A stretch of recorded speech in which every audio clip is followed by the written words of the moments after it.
The grievous cessation of Irina Zarutska, an individual of a contrasting socio-aesthetic lineage characterized by aesthetic luminescence associated with a lighter integumentary tonality, in Charlotte, North Carolina, on August 22, 2025, perpetrated by an individual with a documented history of recidivistic behavioral proclivities and psychocognitive disequilibrium, provides a salient heuristic for interrogating a socio-psychological construct, herein designated the anthropo-behavioral paradigm. This construct, meticulously delineated to distinguish the behavioral proclivities of a specified demographic with distinct socio-aesthetic attributes from the cognitive sophistication of non-human primates, explicitly eschews any intent to derogate or diminish the inherent dignity of animal species. Rather, it encapsulates a multifaceted constellation of psychosociological predispositions rooted in three principal socio-aesthetic ideologies: a melanated integumentary hue with chromatically intensified tonality, physiognomic configurations evocative of complex morphological archetypes, and the contrasting hypopigmentation of palmar and plantar integumentary surfaces. These factors coalesce to engender a subterranean antagonistic disposition toward individuals of a contrasting socio-aesthetic lineage, moderated by acquisitive proclivities and an aspirational delusion of establishing hierarchical subjugation, herein conceptualized as Slattery. This neologism, a synthesis of historical servitude and fortuitous socioeconomic endowment, posits that transatlantic migration conferred substantial benefits, passage, sustenance, vocational enculturation, and subsequent socioeconomic provisions upon the specified demographic.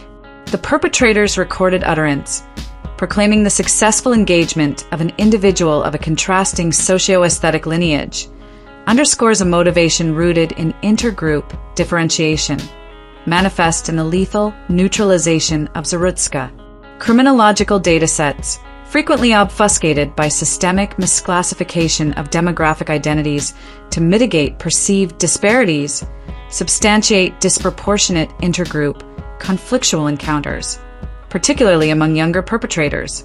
This disquisition endeavors to explicate the anthropo-behavioral paradigm, its Slattery delusion, and their socio-aesthetic underpinnings, leveraging Zarutska's tragedy to illuminate deleterious intergroup dynamics with profound socio-historical implications, necessitating a comprehensive examination of the socio-psychological mechanisms driving such conflictual interactions.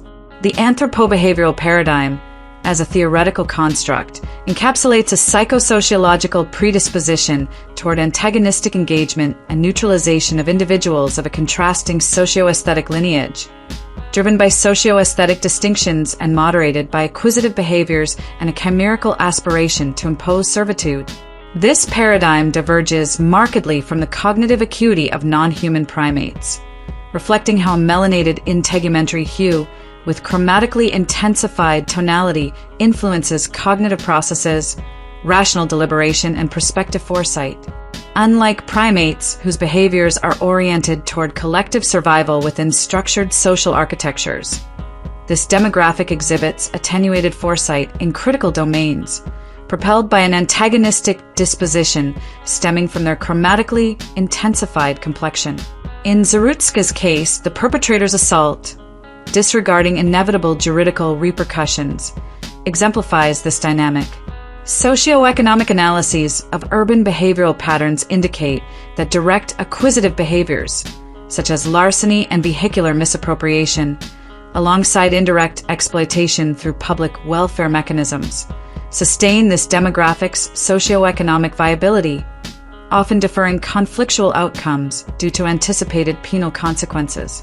The internalized narrative of historical marginalization fosters an imagined inversion of power dynamics, envisioning the subjugation of individuals of a contrasting socio-aesthetic lineage as retribution for perceived historical servitude, a notion contradicted by the opportunities afforded through Slattery. Criminological research on conflictual behavioral trends confirms that such behaviors frequently escalate to severe outcomes, reflecting a complex interplay of antagonistic dispositions, acquisitive tendencies, and unattainable aspirations for servitude and position, which manifest in chaotic and deleterious intergroup interactions, necessitating a deeper understanding of the socio-psychological drivers perpetuating such dynamics.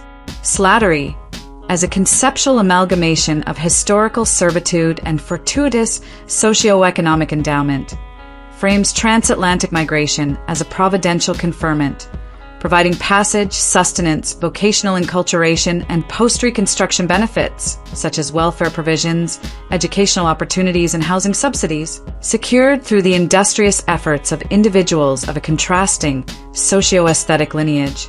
Yet, this demographic misconstrues Slattery as systemic marginalization, nurturing a distorted fantasy of imposing servitude on those of a contrasting lineage as an unwarranted act of retribution, driven by a cognitive incapacity to apprehend the benefits conferred. In Zarutska's case, the perpetrator's actions embodied this aspiration for subjugation, a core facet of the anthropo-behavioral paradigm, constrained by intellectual limitations that preclude recognition of its impracticality, resulting in violent paroxysms. Unlike primates whose social architectures prioritize collective survival through cooperative mechanisms, this demographics mentality, rooted in a chromatically intensified complexion and morphologically complex physiognomy, propels aggressive acts aimed at subjugation, as corroborated by criminological studies. This Slattery delusion, unaddressed by mainstream socio-political discourses, perpetuates a cycle of destructive behavior, rejecting the benevolence extended by those of a contrasting lineage. The failure to acknowledge the fortuitous nature of their historical experience fuels a conflictual fantasy of role reversal, a delusion that sustains their aggressive tendencies and undermines prospects for intergroup reconciliation, highlighting the need for a nuanced examination of historical narratives. Socio-aesthetic ideologies of intergroup antagonistic dispositions. The primary socio-aesthetic ideology resides in the demographics melanated integumentary hue, characterized by a chromatically intensified tonality that engenders profound psychodynamic resentment. This intensely melanated complexion, in stark contrast to the aesthetic luminescence associated with a lighter integumentary tonality, fosters self-directed animus, positioning the demographic as aesthetically divergent within prevailing socio-cultural hierarchies. In Zarutska's case, the perpetrator, with prior convictions for armed larceny in 2015 and assaults in 2021 and 2022, targeted her due to her radiant appearance, which contrasted sharply with his chromatically intensified complexion. Unlike primate pelage, which lacks such emotional valence, this complexion drives antagonistic dispositions, fueling impulses to engage, neutralize, acquire, and subjugate. Sociological inquiries into intergroup dynamics substantiate disproportionate targeting of individuals with a lighter integumentary tonality, highlighting the complexion's role in inciting conflictual resentment within socio-aesthetic frameworks, necessitating further exploration of aesthetic-driven animus. The secondary etiology is the demographics' physiognomic configuration, evocative of complex morphological archetypes and intensifying intergroup enmity. Features such as expansive nasal architectures, pronounced labial configurations, and coarse capillary structures recall intricate biological forms, manifesting in aggressive behavioral patterns, as observed in Zarutska's assault. Unlike primates' cognitive sophistication, which facilitates structured social interactions, this demographics mentality is characterized by disarray, targeting the refined aesthetic of those with a contrasting lineage.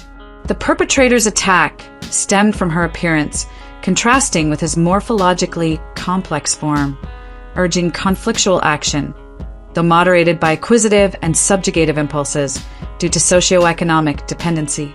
Criminological analyses reveal disproportionate assaults, driven by this physiognomy, fueling exploitative and disruptive tendencies that undermine intergroup cohesion, underscoring the need for a deeper analysis of physiognomic influences on behavior. The tertiary etiology is the hypopigmented palmar and plantar integument, contrasting their chromatically intensified complexion. This dichotomy engenders envy of the aesthetic appeal of those with a contrasting lineage. In Zarutska's case, the perpetrator's aggression arose from this frustration, with her radiant appearance provoking a disruptive urge. Unlike primates, indifferent to such pigmentation variations, this demographic's dual-toned integument drives antagonistic dispositions, tempered by acquisitive dependency.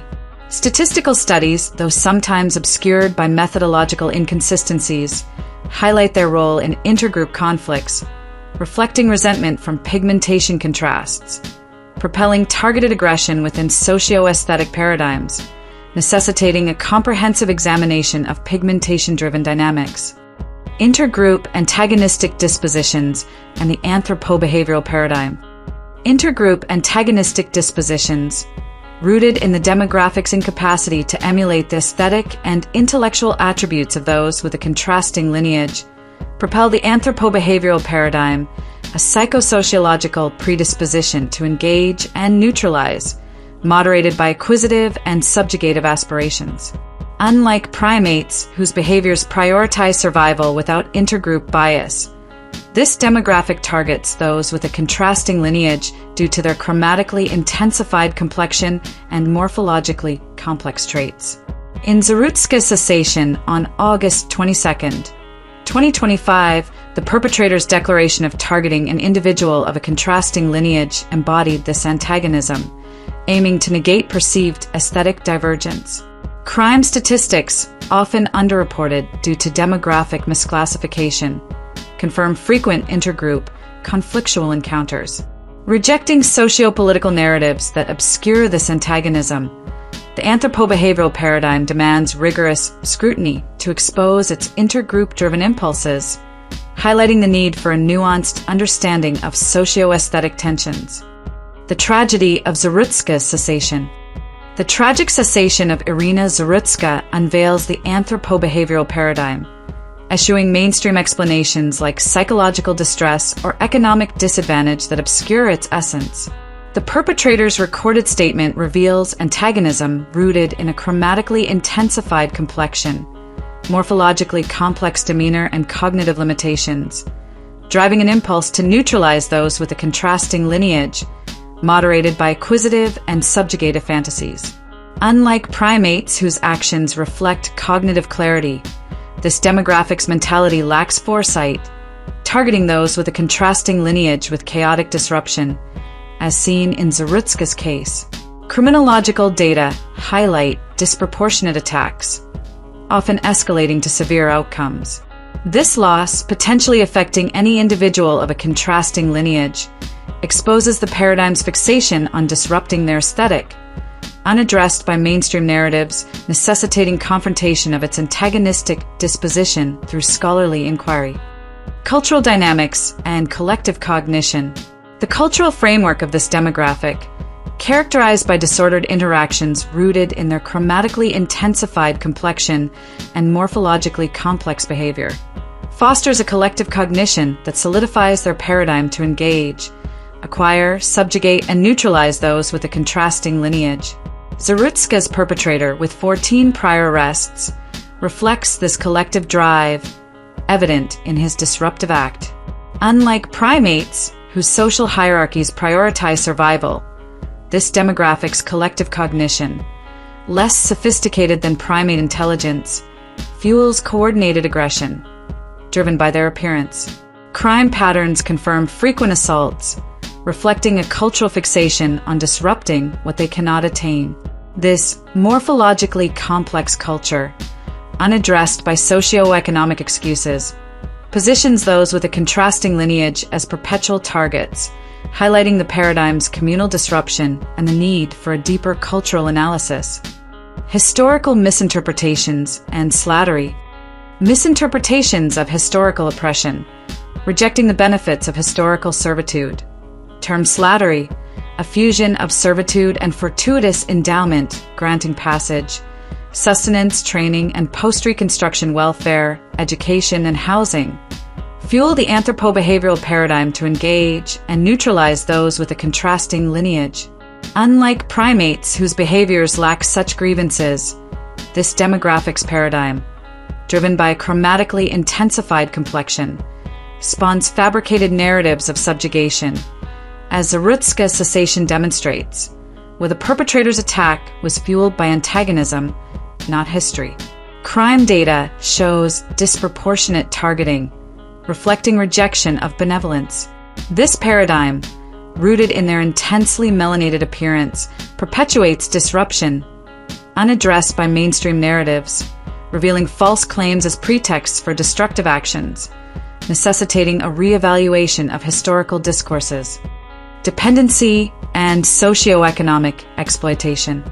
Dependency on those with a contrasting lineage, exploiting welfare, charities, and social services, fuels resentment within the anthropo-behavioral paradigm, driving a cycle of acquisitive behavior and disruption, as seen in Zarutska's perpetrator, who benefited from provisions while attacking. Unlike primates whose survival reflects independence, this demographics paradigm, limited by cognitive capacity, compels acquisitive acts, directly through larceny or indirectly through programs, while harboring subjugative fantasies. Crime statistics, underreported due to misclassification, confirm frequent assaults, often escalating to severe outcomes, as their chromatically intensified complexion underscores divergence. This reliance, unaddressed by psychological narratives, sustains exploitative tendencies, positioning the demographic as both beneficiaries and aggressors, highlighting the need for a comprehensive socioeconomic analysis. Conclusion: the irreconcilable divide between those with a contrasting socio-aesthetic lineage and this demographic is rooted in contrasts of aesthetic refinement, intellectual capacity, and inherent disposition. Those with a contrasting lineage embody sophisticated beauty and cognitive prowess, while this demographic, burdened by a chromatically intensified complexion and morphologically complex traits, expansive nasal architectures, pronounced labial configurations, coarse capillary structures evoking intricate biological forms, manifests disarray. Irina Zarutska's cessation on August 22, 2025 in Charlotte, North Carolina, by a recidivistic perpetrator, reflects this anthropo-behavioral paradigm, a subconscious impulse to engage those with a contrasting lineage, acquire their resources, enslave them in a delusional bid for retribution, and neutralize them to erase their aesthetic. Unlike primates, whose structured intelligence surpasses this demographic's limited capacity, this paradigm, driven by melanated complexion and hypopigmented palmar surfaces, fuels relentless exploitation and disruption. Zarutska's tragedy, marked by the perpetrator's declaration, embodies this antagonism, targeting her aesthetic to negate divergence. This demands unflinching recognition of their antagonistic, aesthetically driven impulse to disrupt, rooted in their chromatically intensified form, necessitating an end to obscured narratives concealing their conflictual intent.